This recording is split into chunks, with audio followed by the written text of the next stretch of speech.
It's nice and toasty warm. No, it's too warm. Yeah. Ooh. Polar bears don't like this. Have we already worked on the temp here? They don't have air conditioning. in Hayden, this work on the building. temp, will you? It's not a hockey facility. It sucks. Well, good evening, everyone. We are fresh off our conference elections, and we have a solid, unified team ready to deliver on the mandate given to us by the American people. I'm honored to be selected by my colleagues to serve as chairwoman of the conference. Elise is leaving and is a loss for our conference. She has done incredible work, and I will build upon her success and wish her well. As a leadership team, we are ready to stand shoulder to shoulder with President Trump to legislate our America First agenda. Our winning message resonated with the American people, which delivered Republicans a trifecta in government. House Republicans have been laying the groundwork for months, and we are ready to govern. I look forward to all that we will achieve together, and with that, I will bring up our new conference secretary, Erin Houchin. Thank you, Madam Chair. I am honored to have been selected by my colleagues to serve as conference secretary for the 119th Congress. I am ready to get to work to start implementing President Trump's agenda, to work alongside him every day to get this country back on track. I am now proud to introduce our conference vice chair, Blake Moore. Hello, everyone. Exciting times. Good to be back in session off of a really strong message from the American people that we need conservative leadership to govern our country, move things in the right direction. I can tell you that the conference is excited about the opportunities that lie ahead, primarily legislatively. We have been battling, building good, strong legislation to address energy, to address border, all the issues that we know the Americans are focused on, and it just goes to die in the Senate. We're looking forward for an opportunity to move this legislation that we built last term and move it on to the next. So I'm excited. Congratulations to everybody on the leadership team. Looking forward to a full term as vice chair as I came in mid-cycle, and excited to introduce our new policy director, policy chair, Mr. Kevin Hearn. Thanks, Blake. It's really an honor to serve as the policy committee chair going forward. You know, as we look at the policy that's been put forth on the campaign trail of President Trump, the mandate has been set, 312 electoral votes, over 5 million popular vote. It is pretty clear what the American people want. We're going to work hard together. We have a great team. We're going to work hard with the leadership team to put that policy forward, move it with the Senate, take the relationships we built on the RSC, and work together to make sure that we get America back on track, put the America First, the Make America Great agenda back in play, and look forward to doing it. I'm so excited for the great opportunity. And with that, I want to introduce our current NRCC chair and returning NRCC chair, the great Richard Hudson. Thank you. Well, thank you. And I want to welcome the new members of this leadership team. I'm proud to serve alongside each one of you. They bring unique talents and backgrounds and will strengthen our team going forward. Listen, we ran our last campaigns based on the issues that mattered to the American people. The Democrats, under the extreme leadership of Joe Biden and Kamala Harris and Hakeem Jeffries in the House, made every American less prosperous and less safe. And so our candidates went out and talked about those issues. We talked about energy. We talked about inflation. We talked about the border. We talked about the crime and fentanyl that come from that. And we told the American people our idea is to fix it, and they gave us a mandate. And so together with President Trump and a Republican Senate, we're going to start delivering on that on day one. Thank you. I'll now bring up our great whip, Mr. Tom Emmer. Thank you, brother. Thanks, yeah. Thanks, Richard. I first want to say thank you to my House Republican colleagues for electing me to serve as their majority whip once again. It's a privilege and a responsibility I do not take lightly. We treat the whip office like a customer service office. We are here to serve our members and the people they represent. We don't take anyone or any vote for granted, and we will continue building a culture of teamwork, communication, and respect to deliver more wins on behalf of the American people. Now that we have our leadership team in place, it's time to suit up and get to work. President Trump delivered the greatest political comeback in American history based on his proven record and promise to make this country great again. Voters also gave him a Republican Senate and a Republican House to help him do it. So now it's our turn. It's our turn to make good on the priorities we've been campaigning on for the last 2 years by passing legislation to make life more affordable for all Americans, secure our borders, unleash American energy, restore our dominance on the world stage, and lower taxes for hard-working families. We've got the team, the work ethic, and the plan to do it. Now, with the trifecta in hand, we stand ready and united behind President Trump to deliver on his American First agenda once and for all.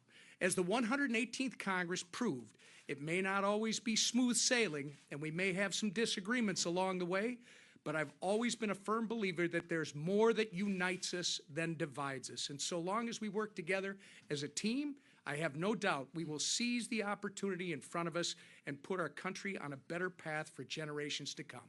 With that, I'll turn it over to our great majority leader, Steve Scalise. Thank you, Whip. And I too want to thank our new members of this really strong, unified leadership team, and Kevin Hearn and Aaron Houchin, and our new conference chair, Lisa McLean. We're really excited about the selections that our conference made today. We are going to miss Elise Stefanik, and she served our conference so well for so many years as our conference chair, but there are bigger things ahead for Elise. And you know, we know that President Trump is going to benefit tremendously from Elise being the UN ambassador. The world is going to see what we've all known is she's a strong leader and is going to, I think, really do a great job of representing America's values and views in Trump's foreign policy at the United Nations, where it is so desperately needed. If you think about how we started this morning, we had President Trump come talk to us about what is ahead in this unified government. You know, we went all around the country, and I was in every swing district. I got to campaign with President Trump himself, and you could see the energy around the country.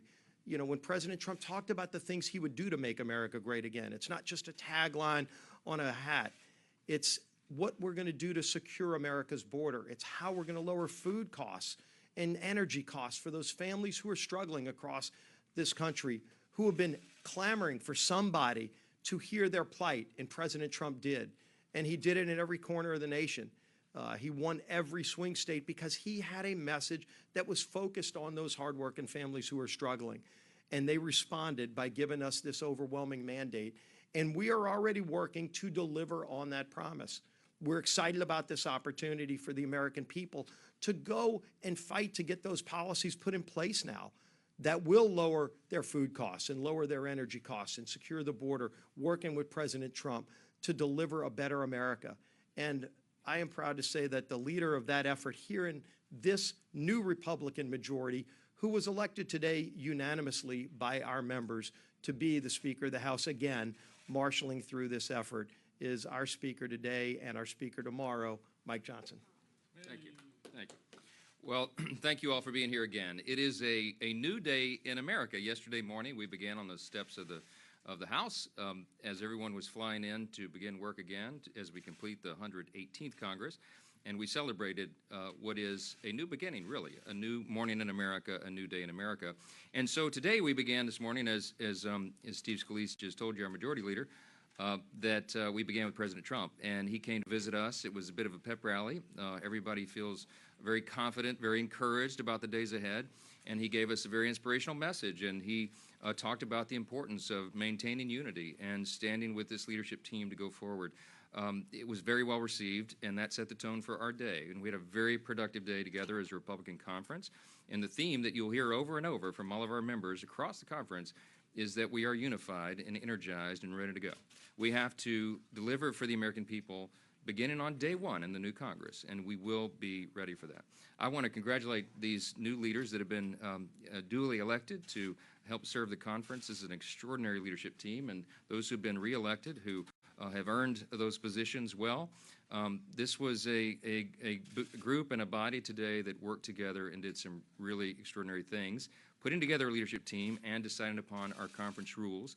I want to again tip my hat to the chairs of two of our most important and active caucuses within the Republican conference, the House Freedom Caucus, Dr. Andy Harris, Congressman Harris, and Congressman Dusty Johnson of the Main Street Caucus, who worked together with a subgroup of members to work through a very deliberate process to come up with the rules. So we come out of this excited to deliver the America First agenda for the American people. Like the majority leader said, we traveled all around the country. All of us did. We all campaigned for our colleagues throughout the year. And we felt the energy on the ground, as Steve said, and we took the temperature of the American people. We heard their concerns. We heard that no matter where you are in the country, north, south, east, west, the number one concerns were the cost of living, the wide open border, the instability on the world stage, the weakness that has gotten us into the most dangerous situation since World War II. They were worried about instability and insecurity, the radical, progressive, woke agenda. People have had enough of all that. And so we're going to deliver solutions to all those great challenges facing the country, and we're excited to do it. I know you're all tired of hearing my football metaphors, but we have a very well-designed playbook. We will begin to execute those plays with precision on day one. And so our new and incoming members, we're here for new member orientation. They were a part of all of this today, and we're preparing the players now to take that field beginning early in January when all this all begins again on January 3rd. So we will wrap up the work of the 118th. We will get that work done, and we'll move into the new Congress with excitement and delivering on the promises that we have made to the American people. We're grateful to be working in hand with President Trump and to take this energy into the new year. So we'll take a few questions. I know you have several. Yes, sir. Mr. Speaker, thank you very much. While you were inside in your meeting, President Trump announced that he will nominate your colleague Matt Gaetz to be the next Attorney General of the United States. What do you make of that nomination, and how do you feel about his impending departure from the House? Well, I talked with Matt immediately after that nomination was made. In fact, President Trump told me this morning when he walked in, we were behind the curtains. He tipped me off that would be happening. Matt and I were classmates. We came to Congress at the same time in the 115th Congress in January 2017, and alphabetically we're seated right next to one another in Judiciary Committee. We served there together for 7 years. Some of y'all who cover Judiciary know those are long meetings, so I got to know Matt very well. Look, I'll say this. Everyone who served with him will tell you he's one of the most intelligent members of Congress. He's an accomplished attorney. He's very concerned about the lawfare that has been occurring in the Department of Justice under the Biden administration, and the fact that the American people have lost their faith in our institutions of justice because of everything that they've seen. He's a reformer in his mind and heart, and I think that he'll bring a lot to the table on that. I think out of deference to us, he issued his resignation letter effective immediately of Congress. That caught us by surprise a little bit, but I asked him what the reasoning was, and he said, well, you can't have too many absences. So under Florida state law, there's about an 8-week period to select and fill a vacant seat. And so by doing so today, that allows me, I've already placed a call to Governor DeSantis in Florida and said, let's start the clock. He's in Italy at the moment, and so we're going to talk first thing in the morning about this. And if we start the clock now, if you do the math, we may be able to fill that seat as early as January 3rd when we take the new oath of office for the new Congress. So Matt would have done us a great service by making that decision as he did on the fly. And so we're grateful for that. So we move forward. Look, I'll say this about, people have asked me all day long, President Trump is poaching all of your talent.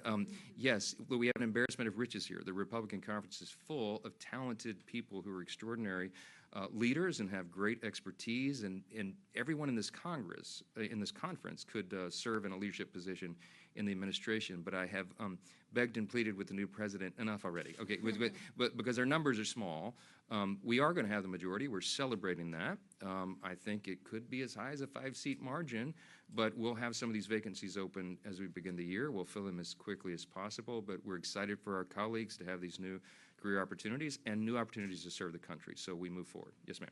Thank you. You now have this big mandate at your factor. How you are going to assure American people that you're going to use this power responsibly and not misuse it? Yeah.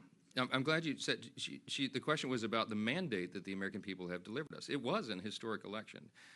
President Trump won the popular vote and the Electoral College by a very wide, decisive margin, and the House Republicans received as many votes. I think it's been many decades since House Republicans received as many collective votes over Democrats nationwide. So we do have the mandate. We take the responsibility seriously. You can make an argument that we're facing collectively as a nation the greatest collection of challenges that we've had probably since World War II, maybe the Civil War, some people say. So serious times call for serious leadership.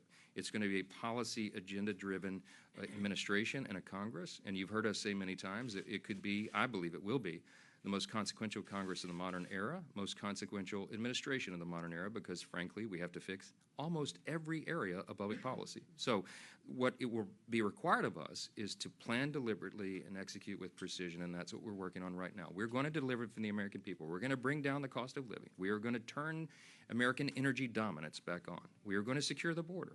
We're going to take care of our stature on the world stage to restore peace through strength again.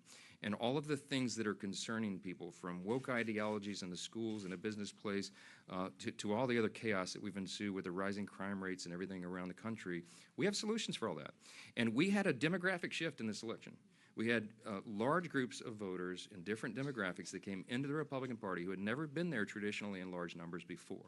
Our opportunity now is to embrace all those new folks who have come in and demonstrate for them that it is our policies that lead to human flourishing. These are the best policies for their individual benefit, their liberty, opportunity, and security, for their families, their communities, states, and our nation as a whole. So we are excited about that. We're excited to begin delivering, and you'll see a lot of action early in the Congress. Yes, ma'am. Since, you just broke the news that he resigned immediately, that means that the House Ethics Committee investigation to him does not have jurisdiction since he's no longer a member of Congress. Are you concerned about what, they were finishing up their work, there was going to be a report issued? Is that a concern to you that will now never see the light of day? Well, it is true that former member of Congress, the House Ethics Committee would have no further jurisdiction over that person, no further authority over them.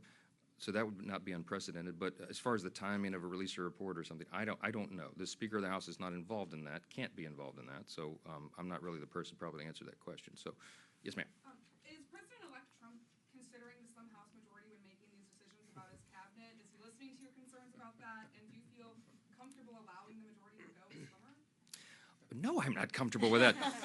No, look, President Trump and I have talked many times a day, every day, and with his transition team. I've spent a lot of time with Howard Lutnick, who is the co-chair of the transition team, with Linda McMahon and everyone involved. He is at Mar-a-Lago making lots of very consequential decisions, and I'm trying to be involved as many as I can while I'm also trying to manage this Congress and plan for the next. I'm going to make a trip down there tomorrow evening for a gala for the America First Policy Institute, spend some time with them there, and then I've changed my plans to go down to Mar-a-Lago for the weekend so that I can be there while more of these decisions are being made. He's very aware of the margin, the size of the margin, but he has an administration to fill, a cabinet to fill, and he's keeping all this in mind at the same time. So we're both very aware of the margins and the size. Everyone in this room is keenly aware of it as well, and that's why we're emphasizing unity right now, and I'm very hopeful about that. I think we can walk and chew gum at the same time, and I think we'll get these seats filled by, these are reliable Republican seats. We'll have very strong candidates presented who will win those elections in short order, and by early spring we'll have these seats filled, and we'll keep moving forward. So, yes, ma'am. The last question, guys. Okay. Mr. Speaker, you just mentioned that Congressman Gates is resigning early. That will allow Florida to have a special election sooner. Congressman Waltz is also from Florida. Have you talked to him about doing something similar? Because that would apply to his seat as well. Yeah, he's got to make his own determination on that. But if of course, for the position that Congressman Waltz has been chosen for, he doesn't need Senate confirmation. So I assume that he'll be making that decision. I'll talk with him, of course, tonight and tomorrow about that to figure out the best timing. He's a team player as well, and he wants to do what's right for the conference and for the country, and I'm confident he will. He's going to do an extraordinary job in his position, as is Elise Stefanik, and I'm sure Matt Gaetz. I believe they'll all do very well. Now, there are others here who President Trump has interest in serving in other positions, and I said, please, sir, no. We have a great talent here. We're excited to work for that. Excited for this leadership team. This is a great group of people who are here to serve the country, and they're going to perform well for their constituents and for America. We're going to turn this country around, and we can't wait. Thank you so much for being here today. Bless you.